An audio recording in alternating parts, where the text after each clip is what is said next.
4, 3. And we are back, folks, here on the Michigan Insider on the Big 1050 WTKA online on the Big1050.com. And joining us as they do every single Thursday, the MGoBlog Roundtable crew here to run the gamut, talking Michigan football, talking Michigan basketball as the sports calendar turns a little bit. We have that intersection between basketball or football and basketball, so we'll mix some of that in today. Start off with the good mornings, the pleasantries. Good morning, Brian Cook. How are you? Present. You're present. Good morning. Not quite so good just yet. We'll see if we can wake you up there a little bit with our good friend Craig Ross. How are you? Well, I thought I was okay, but then Brian was like looking angry at me, so I don't know. Craig, I'm happy with you, man. I'm happy with you because your Browns sent us the Browns. The Browns are Appreciate the most wretched, pathetic organization in the history of organizations, and they can lose every single game as far as I'm concerned. Thank you for Zadarius Smith, man. Thank you very much. You're welcome, and I'm glad. Seth Fisher, how are you this morning? Hey, I'm sorry I'm going to miss the Keep Bryce in Michigan rally because I'm going to the Keep Avery at Michigan rally at Groves versus Seaholm. This is one of the biggest games in my high school's history. So that's where I'm going to be tomorrow night. Go Kingsley, beat Beale City. Yeah, people are in it. Yeah, Keep Bryce home. We'll tell you more about the Keep Bryce home tailgate as we get deeper in the show. They want us to spread the word. I'm going to spread the word. Help the folks out that are doing the Keep Bryce home tailgate. But guys, let's start off first on the Michigan football side of things. So I want to get your take on Indiana, these Hoosiers, these 9-0 Hoosiers in this matchup coming up. But coming out of this last contest that I had no expectations. I knew early in the week that Jair wasn't going to play. I thought they were going to get slaughtered. And so going into the game without two starting corners, it's like, yeah, they're going to get blitzed. And then they get in the game. I was like, they actually have a shot. And they weren't able to capitalize on the opportunities. And I'm beating the desk. It's like they actually have a chance to be in this game. And they aren't capitalizing on these opportunities, Brian Cook. So reflections, and then give me your thoughts on this matchup with Indiana. Well, I mean, teams make mistakes, and what happens when you're a good team is you're able to overcome those mistakes, and then they don't seem as important. Like last year, Michigan ended up in 3rd and long quite a bit, but it wasn't a problem because J.J. McCarthy would just be like, I'm J.J. McCarthy. It's fine. So I think when you're watching a team that doesn't have the talent to outpace those mistakes seem bigger and more important. So I think you can point to a couple of opportunities not taken, but it was 4th and 5, and absolutely they didn't think that anything other than some wacky stuff with Orji on the field was going to be good enough, and they were probably right. But they put themselves they're just in a situation where that trick play kind of sums it up for me. It's like, we don't have a quarterback who can get us 5 yards right here. Even though I thought Davis Warren had his best game at Michigan in this game, like second half, he looked pretty plausible. Still not trusting his protection, still missing open guys here and there, but you could see that there was progress there. Not really enough to expect that the end of the season is going to be different from the first 9 games, but at least it's something. Craig Ross or Seth, whichever one. I'll do defensively. Like on the defense, I try to figure. I have not finished charting. I had a long week, but I did notice in the second half. I think they went in the first half saying we got no cornerbacks. We're going to have to play off. We're going to have to give those guys help. And Oregon is a team that if they see that, they're just going to screen you to death. And that's what they did that first drive. And all of a sudden they score very easily. And then Michigan said, you know what, we're going to have to play our game. And eventually in the second half, they figured out their game is playing a light box in the middle. And they more or less got away with it. A lot of the A lot of the runs you saw in the second half that got very few yards, they just got stopped because Mason Graham was taking on doubles, and they were playing light in the box, and they were playing up on the cornerbacks and having a safety back out again. I think that was not comfortable for Wink, but it was also another one of those moments where you're like, hey, man, we could have been this all along. This is what we were. This is how we practiced for years.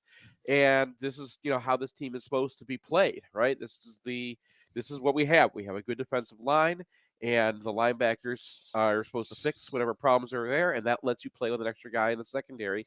So we were set up to play this way because we played this way with Josh Wallace last year. And, obviously you don't have Will Johnson, so you had to do it on both sides, but they kind of picked which side they were helping each time, and sometimes they got. But it seemed like a better way to play if you have an elite defensive line. And I don't know why I had to take them till half the season, and their cornerback depth chart was completely depleted before they played the way that they're supposed to play. But that's what they did, and it was at least nice to see that we can still do that. And they did get a couple chunk runs. There's one play in particular I remember they got like a good 12-yard run, because if you break through that, you remember in Michigan State in 2021, you get a good running back who can put somebody in the wrong spot, or a young defensive lineman, Pierce, to get out of its lane one time. That will turn you into, that now the whole system breaks down. You have to be elite up front. But they are elite up front when they have their starters in. They can play that way, even against Oregon. Yeah, I felt when I rewatched the game that Wink did about as well as he could, given the limitations they had. I mean, Josh Wallace is playing in the NFL, I believe, and last year you have two NFL corners. This year you've got Will Johnson not playing. You've got your next best corner out. So they switch a safety over, Zeke Berry, who didn't do terribly, but I thought Amir Hall had some problems. Obviously, I'm not sure how Wink can actually overcome that particular problem, and so on the whole, I didn't have any issue with the defensive structure. Offensive structure was another matter for me.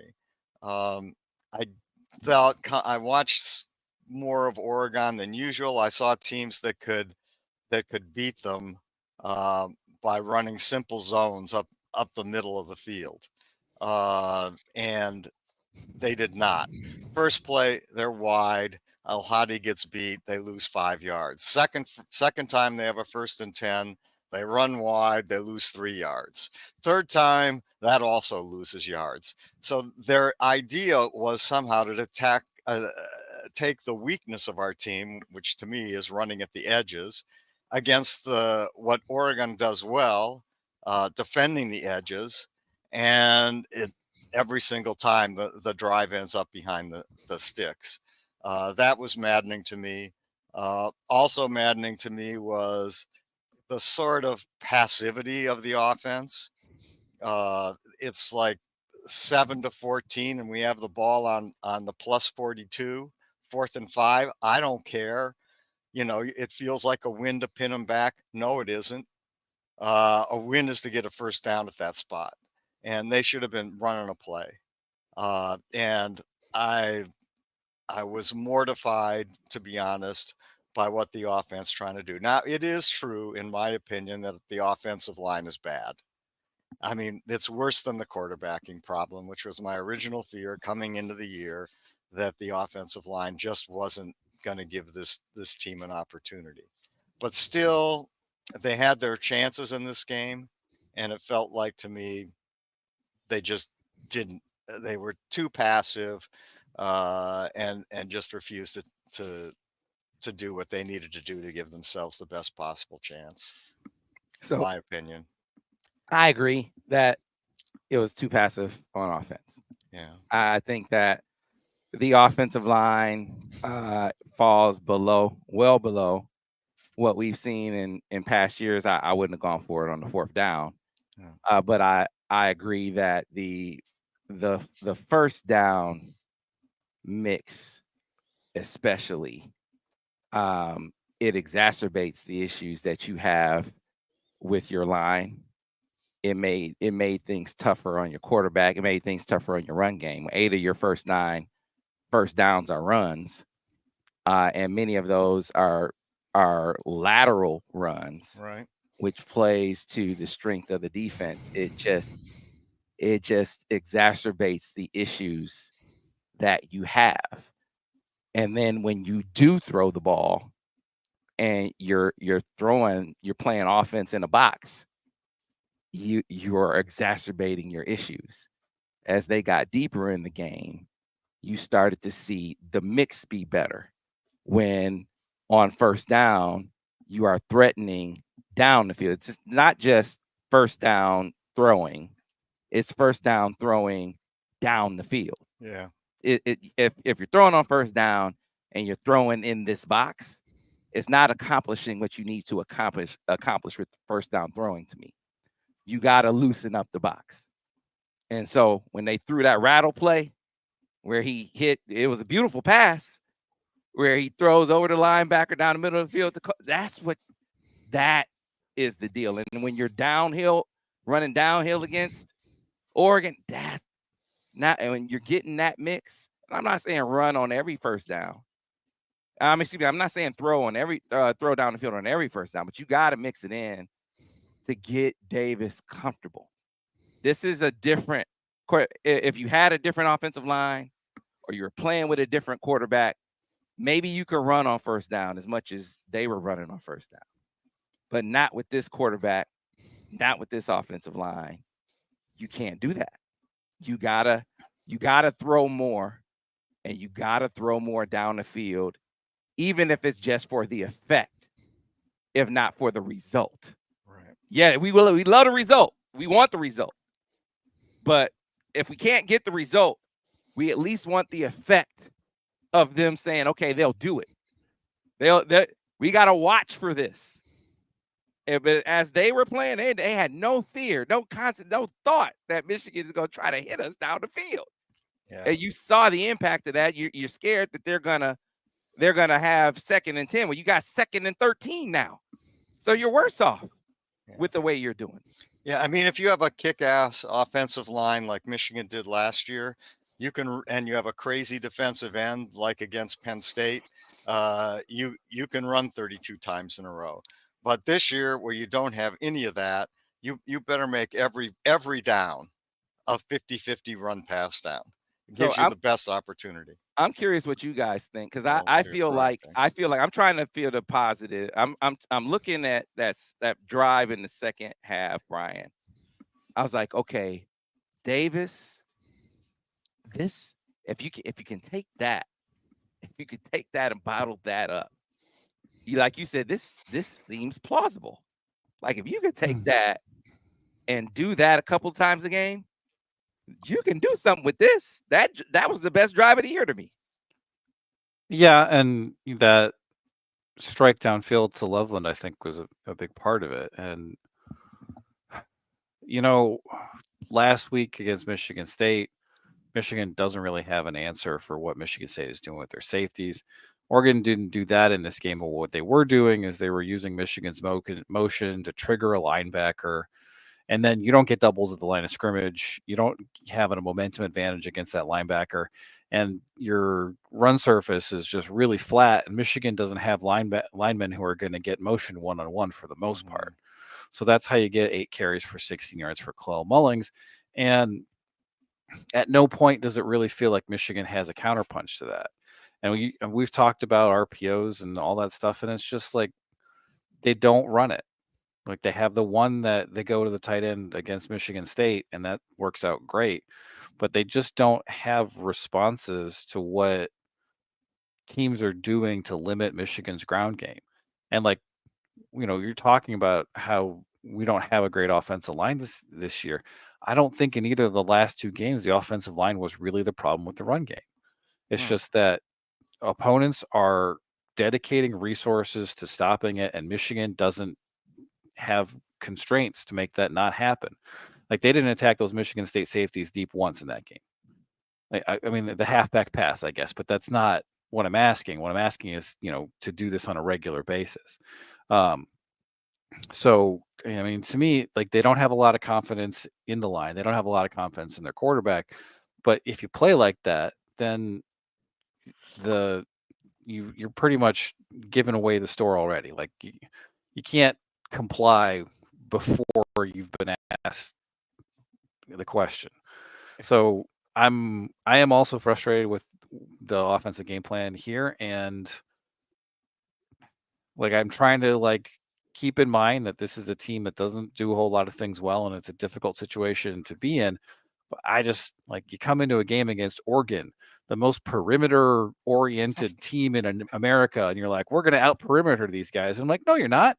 And there's the jet sweep to Colston Loveland where they're outside and they've got it covered. And then you could look at that and say, well, if Colston cuts up, he gains like 4 or 5 yards, and then it's fine. But we're also talking about running a tight end on a jet sweep. So is he going to execute it to the level that you need it to be executed? Probably not. And it's frustrating because that feels like it's been a lot of the season, both on offense and defense, where it's like, yeah, you could point to a lot of these plays and be like, well, if they just executed it right. And it's like, but have you set this team up so that's a likely occurrence? And it feels like the answer is no. There's one play in the second half where they got 5 yards on a 3rd and 5, and they line up, and this play demonstrated they knew enough about this defense. They played this defense in 2021. They have, it's a lot of people have been talking about this defense because it's Kelly's defense, right? This is the Georgia defense, and they know the rules. They know how much they switch, and so they used it against them. They have a covered tight end, so that initiates a check. They have Alex Orji out there at like wide receiver, so that initiates like some pointing. Oh my God! Then he goes in motion. Then he motions back, and they get stuck in the wrong flip because there's just so much. Every single time one of these things happens in Georgia's defense, they just have initiates a bunch of switches, and it was smart. It worked. It got them 5 yards and a little bit more. Got them the first down. But there is nothing else that looks like that. There was nothing else that plays with that idea. So instead of designing your offensive attack to attack something that you understand, you demonstrated you understand how their defense works and what some of the weaknesses are and how to exploit them. You have one off. And it was fun. It was cute. We got Alex Orji out there running around, and it's like, all this motion and this weird formation and everything. It's cute. It works. It's one down. And there's nothing that they played off of it. There is nothing to show that like they understood what the reaction to that would be next time. And that's, you don't really see them playing chess at all, right? They come up with an idea and it's a one-off idea, right? In Michigan State, they have a halfback pass and that works, right? There's nothing to, they set it up, they do it, and then it's like, okay, we burn the idea.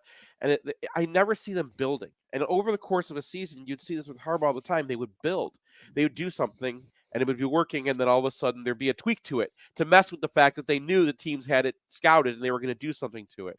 And that cleverness is just not in this offense. That's what I'm looking for from this game to the next game when it comes to how they used or how they got Davis comfortable. How we saw them eventually they shelved the perimeter runs. We saw them scrap that, get downhill with the rushing game, get better with their first down play call mix, get downfield, get vertical with their passing game. Davis got comfortable. You didn't see him, leave his protection as much. He made some plays. He made some good plays. Those plays in the end zone. It's like, okay, you found some things. It should have been him making those 3rd and 4th down plays on late in the game when they had a chance to make it a 1-possession game. So if you can take what we saw in the second half of that game, as far as from a game plan perspective with Davis, some more first down passing, getting vertical with the passing game. Some of these lessons, hopefully they learned. We saw a plausible plan for a Davis Warren attack.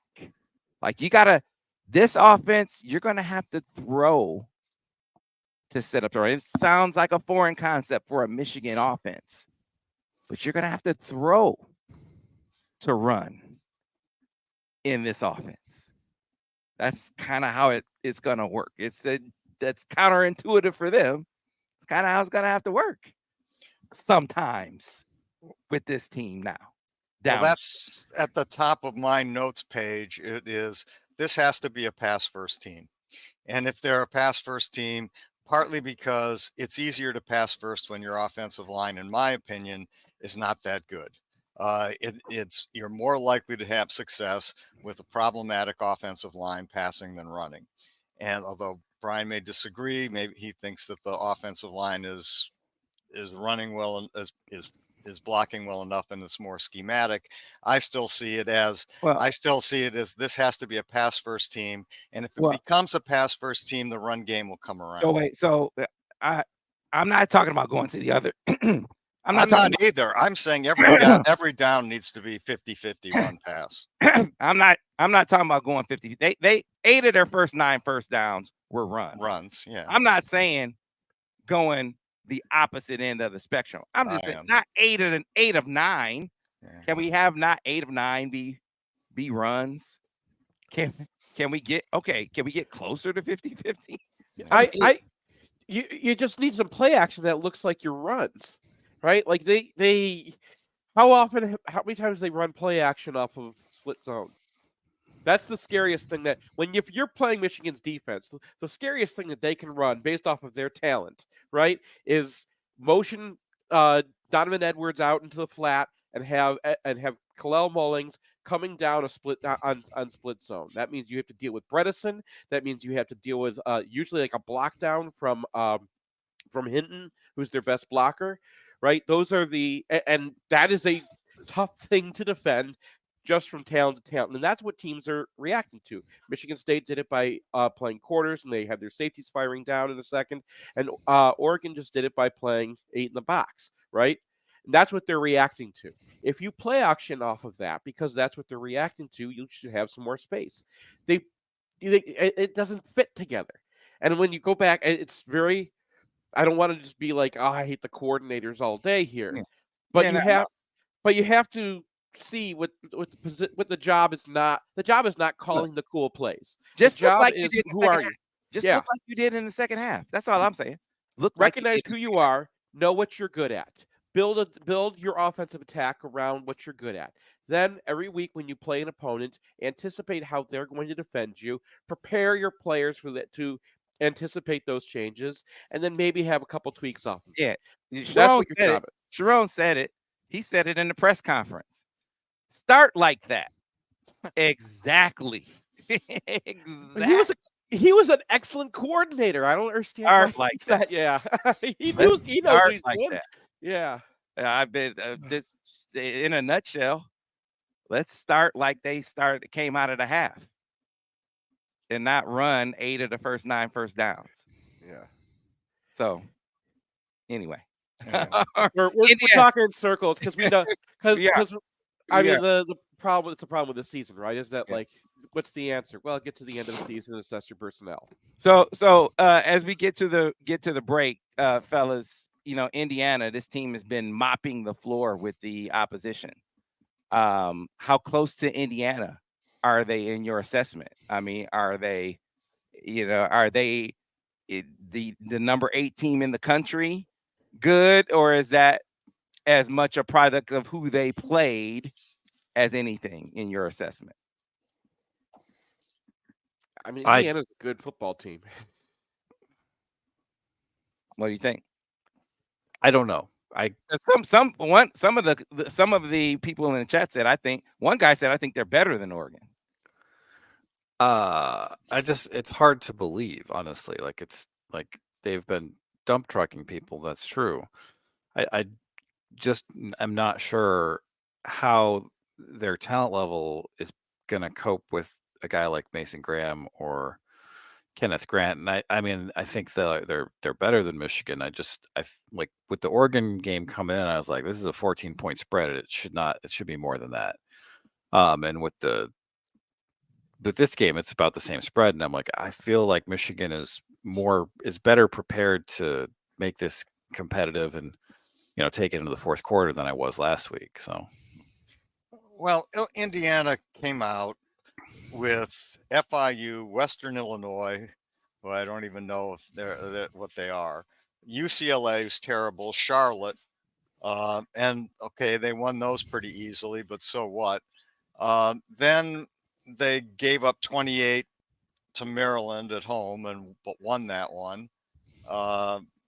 They gave up 24 at Northwestern, but won. But then they killed Nebraska. I mean, that was just a steamrolling.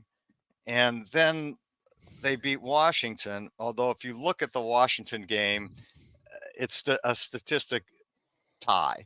That's every Washington game. Yeah, I mean, it's a statistical tie, and Indiana won on turnovers and penalties. Was the difference in that game? So I don't know. I mean, I don't know how good Indiana is. Obviously, they're pretty good, but whether they are as good as a 9-0 record shows, I'm not quite sure. Oh, I guess last week they did clobber Sparty. I mean, they were down 10-0 to Sparty and ran off 47 points, and MSU couldn't run the ball at all, as in they got Nick negative Marsh yards. Yeah, I'm sorry, what? So they got Nick Marsh for a minute, right? Nick Marsh comes out and just he gets a couple big passes, and that was Michigan State's first scores. But what Indiana is the cascade, right? They're a well-coached, sound team. Curtis Rourke is back. He was injured for a little bit, and that they wondered if they'd be able to survive that. He looked fine against Michigan State. They're I mean, very similar to Oregon. Good offensive tackles, good receivers, good quarterback, good running back. Maybe a little bit weak up the middle. Everyone's talking about Mike Kaddick, moving to center and whatnot. He doesn't seem to me to be any different than the guy we've seen playing the last 6 years. The defense does have some talent holes, right? They're all JMU guys. That's where Signetti, he was the defensive guy who came up, and he brought in a lot of his own dudes. He got CJ West, who, man, I was watching him play and remember that Michigan was trying to get him at defensive tackle, and I'm like, yeah, that guy's good.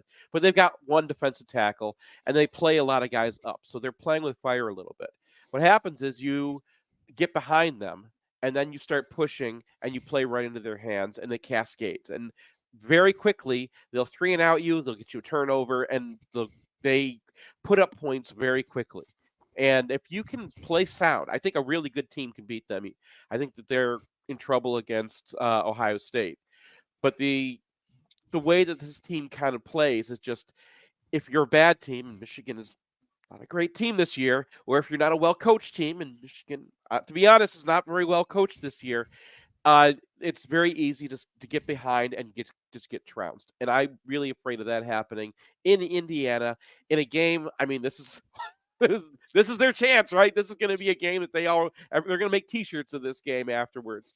So Michigan would have to be really disciplined. Michigan's going to have to be really in on themselves, know who they are. But I think that the best way to play Indiana is to play straight up. Don't get all funky with them. Don't try to pretend that they're don't let it cascade. Yeah. We shall see how they come out. They'll have Jair back, which is good. What about Will Johnson? We'll see Will. We'll see if they can get Will back. Knock on wood. Hopefully they do. If they don't, he gets the bye. I'm almost certain that he'll be back after the bye if he can't make it back for this one. But hopefully he can be back for this one. And we'll see. We'll see if what happens. But we got to get to a break. Be back on the other side. We'll transition over into some basketball talk. So stay tuned for that here. Michigan Insider and MGoBlog Roundtable on the Michigan Insider on the Big 1050 WTKA, online at thebig1050.com. And we are clear. And remember, 56 is the hard out at the end of the show. 56 is the hard out. 56 is the hard out. So Barry Sanders votes in my precinct. Oh, is that right? he's there, and I'm on the phone with the clerk's office dealing with a thing, and I'm like, can we wrap this up quickly? I wanna help Mr. Sanders. He was fine. He was nice. I talked to him really briefly. I asked him how his kids at Grove, so I asked him how's that going, and there's other kids playing for Izzo, so I asked how's he liking state. Just fine. Yeah. The we got through all of that without whining about the fake touchdown. Oh yeah. Yeah, people keep on bringing that up to me. I'm like, man, we're gonna win regardless. So it's annoying, but there's nothing. What Yeah. can you do? There was an official staring right at it, and he missed it, and then they're supposed to review it, but They didn't. they've got their big room now, and the big room is worse than a guy with a DVR who's just watching the game. I don't understand why this can't be the system. A guy with a DVR who has a little phone that he can call into the head ref and be like, "Hey man, hey, just change it to that." And it doesn't have to be like, we can call this, we can change this, we can change that. Just whatever the guy with a DVR sees, because people in the stadium don't know what's happening, right? So just whatever you can see while you're watching the game, that's what the standard should be. They'll still get a couple things wrong, won't be perfect, but at least the game will flow, and people who are watching the game on TV will feel like there's some sort of justice. Well, what's frustrating is you'll get a 5-minute review on something that seems pointless, and then on something where the guy didn't catch the ball, they don't even look at it at all. I mean, that's what I can't figure out. And so anyway, I think that the system is set up under the predication that referees are important, and the entire experience of the game is referees should not be important, right? The best referee in the world is someone that you barely recognize. never even know. Yeah. And that's why, like, the solutions should be simple. It should be quiet. We don't need to have. I don't want to watch a referee watching a video. That is not entertaining whatsoever. Watching a guy in a striped shirt look at a TV screen. That does nothing for me. What's your T-shirts or sweat or your sweatshirt? What's that logo on there? Dixon. Oh, it's a Dixon. Is that what it says? Yeah, no, it's a diner near Woodstock, New York. Oh, okay. I have a lot of sweatshirts and T-shirts from diners all over the country. Wherever I go, I like to pick up. Did you ever go to Chet's Lunch? Nope. In upstate New York? No. One of the best places I've ever been. You got no menu. You walk in, they say, "What do you want?" That was like the old Monty's Grill. You go in, you say, and you look at the board, and they have the usual or the usual 1/2. Back in 1 minute. Yeah. And Monty, I want the usual. Yeah, Herkimer, New York. Yeah. Herkimer, New York on the Thruway. Chet's Lunch, spectacular place. And I said, anything? I said, if I wanted a lobster, he said, doesn't matter. We got it all. Just tell me what you want. I used to have a great place in downtown. It was in Soho, in New York. It's gone now. Yeah. I know nothing like that at the time, but yeah. And apparently it was. I found out years later, long after it was gone. It was called the Moonshine, and it was in Spider-Man. Like I guess they used the diner in the movie Spider-Man. They were at the first one. Yeah. So, it used to be right down the street from my buddy was living out of after college.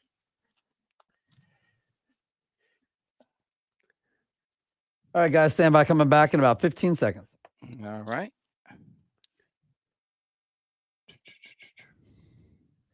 We're being very entertaining for the people watching the YouTube thing. Wow. Hi, everyone. Let's see. All right, here we go. Back, taking it for about 12 more minutes in 5, 4, 3. And we are back, folks, here on the Michigan Insider on the Big 1050 WTKA, online at thebig1050.com. Before we get back to it, I want to let those of you who are in the market for a new vehicle know you should get on board with Brighton Ford by going to BrightonFord.com. Call 1-800-NEW-FORD to make it out to the lot at 8240 West Grand River Avenue in Brighton, Michigan. That's where John Cuter and his crew will take great care of you with deals that can't be beaten. Deals like the one on the 2024 Ford Bronco Sport Big Bend. Get into one of those for $232 a month, $3,500 down, or $359 a month with $500 down. Or how about the 2025 Ford Explorer Active, $330 a month, $3,500 down, or $460 a month with $500 down. And last but not least, the 2024 Ford F-150 XLT, $261 a month with $3,500 down, or $390 a month with $500 down. For those and other great deals, get on board with Brighton Ford by going to BrightonFord.com. Call 1-800-NEW-FORD or make it out to the lot at 8240 West Grand River Avenue in Brighton, Michigan. Before we talk little Michigan basketball, gotta spread the word. Want to let you know, they asked me to let the people know that there is a tailgate going to Belleville, Michigan. It is called the Keep Bryce Home Tailgate. The folks at the Hellgate Tailgate, you might see them over around Michigan Stadium. It's around 1,000 strong. Every Michigan Saturday, they are descending upon Belleville for the Belleville-Saline game. And they said, we are going to be loud, we are going to be proud, and we are going to say, stay home, Bryce. We're going to say, keep Bryce home. We want other Michigan fans to help us keep Bryce home. That is going to be the message. They are going to be strong. The website, they said, is hellgatea2.com for more information. They're going to have T-shirts. They are going to congregate. They're going to have a tailgate before the game. And they're going to sit together in a section. That is going to be loud. It is going to be visible. It is going to be very clear, the message, they said. And if you can't be there, they want you to spread the word to Michigan fans who can be, whether that be via phone or social media. Hey, they don't care. If you got to send, it's too late to send a message via snail mail. However, you got to spread the word. They want you to do so. And like I said, they got T-shirts that they made up. They're gonna have those. They're gonna have a bus over there. They said that's gonna let the message be clear that they want to keep Bryce home, to keep Bryce home, to keep Bryce home. So listen. If you can make it to the game at 7 o'clock tomorrow over at Belleville, Belleville-Saline game. So make it on over. If you can't, let the folks know that can be. And the website, again, is Hellgate. That's HAILGATE2, the number 2.com. Hellgatea2.com for more information about the Keep Bryce Home tailgate over at Belleville tomorrow. All right? Let's get to some Michigan basketball, fellas. Michigan basketball, your initial impressions. What did you think? Well, obviously, when you just dump truck a team that's had a fair amount of success the last few years, like this wasn't a game where you come into it and like you're playing the number 360 team on KenPom. This is a team that was inside the top 200, looked to have some ability. You know, it's not a team of 5'2" guys. And Michigan just really took it to them. And I think, you know, they've had some good fortune and 3-point shooting luck, and particularly the Oakland exhibition in this game for their opponents. But just in terms of the shots that they're getting up versus the shots that they're ceding, that's what you want to see. That's the repeatable stuff. And, you know, the crazy thing about this game is that, you know, someone tweeted at me is Dusty May beeline but fast, and I'm like, he might be. It's like they're running off makes, and like I can't tell you how much I hated it when Michigan would give up a transition bucket to Michigan State after they like managed to pierce that very good defense, get a bucket, and then 2 seconds later it's like, nope, that didn't count. And seeing them push productively was really quite something. So I think the ability of particularly Danny Wolf to just defy positional expectations is going to be really helpful. You've got a number of passers who are on the team. I mean, Michigan didn't play Reuben Jones. They didn't have Pippen available. Like, I think they got depth. I think they've got ability to play different styles. And it's a 50-point win. There's nothing like, you can't be more optimistic than, that's the most optimistic thing that can happen in your opener. So, I mean, Dusty May told us the truth right in from his first press conference. He said two things. One, we're going to play with pace. And right now, I think their average possession is second shortest in the country. Yeah, so far. 12.8 seconds. Yeah. And now, obviously, it's one game. And number two, he said we're going to be fun. And those two things, I think, are obviously going to be true. what sort of, Danny Wolf had a remarkable game. I mean, just remarkable. And he's like a very skilled 5'10" kid playing in his driveway, except he happens to be 7 foot tall. And it's remarkable to see. I kind of thought this would happen because when I watched him at Yale, he has very, very quick feet. I wasn't so concerned about his defensive ability because he does have quick feet. But you got to look first to me at Trey Donaldson, who just had a great game. People didn't mention it. He's the primary guard, although they split it up. And he had 0 turnovers in this game, 7 assists, just what you want from your primary ball handler, if there is a primary ball handler on this team. And yeah, they're just fun. And if you have Michigan basketball tickets and you don't show up, find someone who wants them, because this team is going to be fun all year long. They play the way teams should play, in my opinion. The ball doesn't stick, it moves. They get up and down the court. No wussy drop coverage. They fight through screens. They switch. I mean, this is basketball how it should be played. And I don't know how this team is going to do. I hope it really does well. I think it will. Just a lot of fun. Couldn't be more fun. Yeah, I mean, if you're trying to pick anything out that was, that they weren't good at, it was the offensive rebounding a little bit. They gave off a lot of They did. defensive rebound. Yeah, they did give up a couple of those, but I think that was, they were going for steals because they were running out on them so well. So the gambit worked. The Cleveland State, it's hard to know how good they are because they got a lot of transfers. So it's not like you can translate what they were last year to this year. But we're going to have a very interesting test coming up on Sunday with Wake Forest. Now, they did play the literally 360th team on KenPom. They're 364 now, so that's not the worst. But they played the 4th worst or 5th worst, and it was not a great game. They were ahead the whole time, but they were having a hard time scoring, and they returned a lot of players, including they've got what's his name, Hunter Salas, if you remember from Michigan recruiting. He played at Gonzaga for a couple of years. He was a 5-star. Efton Reed is their center. Here's another name from Michigan recruiting that you probably remember. He's another guy. He transferred from Gonzaga as well. And they've turned, I think, 4 out of their 6 main guys last year, and we're supposed to be. And they were a bubble team last year. They're supposed to be pretty good. And they were struggling to score against Coppin State a little bit. That game ended 64-49. Still a blowout, but they play North Carolina A&T, another team in the 300s tonight, and it'll be interesting to see what they look like. It's going to be very interesting to see Michigan play them. It's going to be on the road, not officially. It's in Greensboro, but it'll be on the road, and that will be a much more interesting test than anything I think we've seen so far of this Michigan basketball team. Yeah, Wake Forest also likes to play with tempo, incidentally. So I loved to see how they got after it on the defensive end of the floor. Every single guy, every single.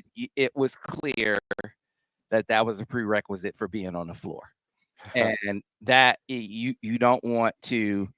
You want to be careful to not extrapolate too much from one game, but I think you can take that from one game, that how you saw every guy really showing that defensive intensity, man to man, every time up and down the floor, and they got enough depth to really be able to play that way for 40 minutes.